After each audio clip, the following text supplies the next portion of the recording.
ఇక్కడ చంద్రబాబు నాయుడు గారి నాయకత్వంలో ఎన్డీఏ ప్రభుత్వం ఏర్పడింది. మీ అందరి దీవెనతో పవన్ కళ్యాణ్ గారి స్ఫూర్తి అది.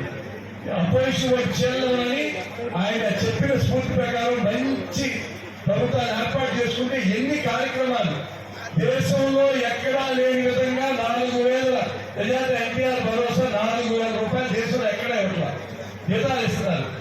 మనకి రాబోయే రోజుల్లో పోలవరం లేకపోతే మనం ఆర్థికంగా శాంతం చితిపోతాం.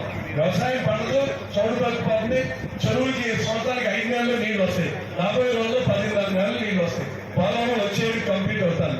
అమరావతి కంప్లీట్ అవుతాను. ఒక విధ్వంసం నుంచి ఒక వికాసంలోకి, ఒక సంక్షోభం నుంచి ఒక స్వర్ణాంధ్రాకి తీసుకొస్తున్న ఘనత ఈ ఎన్డీఏ ప్రభుత్వాన్ని 2 ఏళ్ళు పూర్తి చేస్తుంది. కాబట్టి ఒకటే కాదు, స్త్రీ శక్తి మనకి తల్లికి వందనం ఎంతమంది పిల్లలు ఉంటే అందరికి ఇస్తున్నారు. శ్రీశక్తి, దేపంటు, అన్నా క్యాంటీన్ అన్ని గ్రామాల్లో కూడా చేశారు. టౌన్లో కూడా మనకి కూడా వచ్చారు.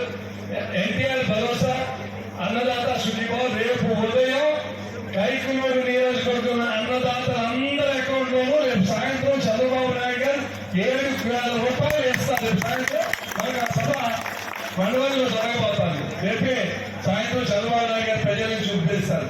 ఎన్ని కష్టాలున్నా, ఎంత ఆర్థిక విధ్వంసం ఉన్నా కష్టపడి ప్రభుత్వాన్ని చంద్రబాబు నాయుడు గారు, పవన్ కళ్యాణ్ గారు నడిపిస్తారు. ఒకసారి ఆలోచించండి. వీళ్ళకి ఎంత కష్టపడినా కేంద్రం నుంచి సహకారం లేకపోతే సాధ్యం కాదు. ఆ సాధ్యం మన నరేంద్ర మోడీ గారు సాధిస్తారు. నేను మిమ్మల్ని ఒకటి మన పిల్లల భవిష్యత్తు కోసం ఆలోచించండి. మన ఎవరు శాస్త్రం కాదు, మన భావి తరాలు శాస్త్రం. అది శాస్త్రంగా ఉండాలంటే మంచి ప్రభుత్వం లేకపోతే ఒక్కసారి తప్పు జరిగితే 2 ఏళ్ళు వెనక్కి వెళ్ళిపోయి ఇంకోసారి తప్పు జరిగితే ఆంధ్రప్రదేశ్ అనేది భారతదేశ పట్టణంలో ఎక్కడికి వెళ్ళిపోతారు. మీరే చూశారు. మన భూమి మనకి లేకుండా చేశారు. ఎన్నో వేల ఎకరాలు 22 పెట్టారు. అలాగే ఎంతో రైతులు ఆ పట్టణాల పసుపు 400 కోట్లు పెట్టారు. ఫోటోలు ఇస్తున్నాను, తీసేస్తాను. 400 కోట్లు అయింది. రావడమే 4 బొమ్మలు. ఒక విధ్వంసం అంటే ఏంటో నాయకులు అందరినీ ఆయనకి జగన్మోహన్ రెడ్డి గారికి ప్రజాపాలన మీద నమ్మకం లేదు. ఫైనాన్షియల్ ఎజెండా అంటే డబ్బు, కక్ష అందరి మీద. అది చంద్రబాబు నాయుడు గారిని తీసుకెళ్ళి 50 రోజులు పెట్టారు. అచ్చెన్నాయుడు గారిని పెట్టారు. 5 పాత్రలు నీళ్ళు ఆడి కాదు, కొద్ది రవీంద్ర గారిని అందరినీ జైలు పాలు చేసి కక్ష తీసుకున్నారు. ఆయనకి అధికారం అందుకు కావాలి. ఎక్కడ పడితే అక్కడ కులాల మధ్యలో విద్వేషం తీసుకొని మీరు చూస్తున్నారు. ఏమో చేస్తారు. దయచేసి ప్రజలందరూ అర్థం చేసుకోవాలి. ఎంపీపీలు అందరూ సొంతంగా 7 రోడ్లు వేయాలి. 3 మండలాల్లో మా కల్లిని, ముదిలేపల్లి, మండలాల్లో ఆ లిస్ట్ వచ్చినట్టు చేసుకుంటారు. పూర్వం ఎంపీపీ కూడా హక్కు లేదు. కుటుంబం ఏం చెప్తే అది జరగాలి. ఇక్కడ ఒక అరాజకం రౌడీలు పెట్టి ఎలా విధ్వంసం సృష్టించారో తెలుసు. ఎన్ని అరాజకాలు చేశారో మీకు తెలుసు. చేసి ఎప్పుడు మాట్లాడినా మీ అందరికీ తెలవదు. కొన్ని ఫోబియాలని ఉంటాయి. ఫోబియా అంటే కొందరికి ఎంఆర్ఐలోకి వెళ్ళాలన్నా, లిఫ్ట్లోకి వెళ్ళాలన్నా క్లాస్ట్రోఫోబియా అంటారు. ఇరుగ్గా ఉంటే ఉండలేదు. కొందరికి హైడ్రోఫోబియా అంటారు. హైడ్రోఫోబియా నీళ్ళు అయితే నీళ్ళని చూడగానే భయం వస్తుంది. ఎవరికి అది పిచ్చకుక్క కలిస్తే ఆ హైడ్రోఫోబియా నీళ్ళని చూస్తే ఓర్చుకోలేదు. అలాగే రక్తాన్ని చూస్తే ఓర్చుకోలేదు. మన దూరం నాగేశ్వరాలకు ఉంది ఏంటంటే మైక్ తీసుకుంటే ఓరల్ డయేరియా వస్తుంది. ఓరల్ డయేరియా అంటే ఏం మాట్లాడతాం మనకి తెలవదు. ఎక్కడి నుంచి వెళ్ళాల్సిన నోటమ్మట వస్తుంది. పక్కన వాళ్ళందరూ కూడా అసహ్యం వస్తుంది. ఏంటి ఇలా మాట్లాడతారు. ఓరల్ డయేరియా నా గురించి ఏం మాట్లాడారో మీకు రోజు చెప్పాను. మన ఎంపీ గారు ఒక యువకుడు ఏదో ఒక పెళ్లికో శుభకార్యానికి పిలుస్తాం, వెళ్తే అక్కడ ఏదో జరగబోయే కార్యక్రమం జరుగుతుంది. దాంట్లో ఆయన నన్ను పిలిస్తే నేను వెళ్ళిన చోట జరగచ్చు, కానీ దాంట్లో నాకు పాత్ర ఉందా? ఆ పాత్ర లేకపోయినా వచ్చిన తర్వాత అన్నింటిలోనూ ఆయన కడిగిన కూర్చోలాగా బయటకు వచ్చాడు. ఆయన పట్టుకుని వాళ్ళ జగన్మోహన్ రెడ్డి గారు మాట్లాడమంటే ఎలా మాట్లాడారో మీరు చూశారు. ఇవాళ అదే వాళ్ళ ఎంపీ ఇప్పుడు క్యాండిడేట్ మీద వచ్చింది, అరెస్ట్ అయ్యి జైల్లో ఉన్నారు. మనం మాట్లాడదు లాండ్ ఆర్డర్ దాని కోసం తీసుకుంటాం. వాళ్ళు ఈ జరిగిన మనకి మీకు దగ్గర లెక్కలకి ఇప్పటికీ అప్పటికి తేడా తెలుసు.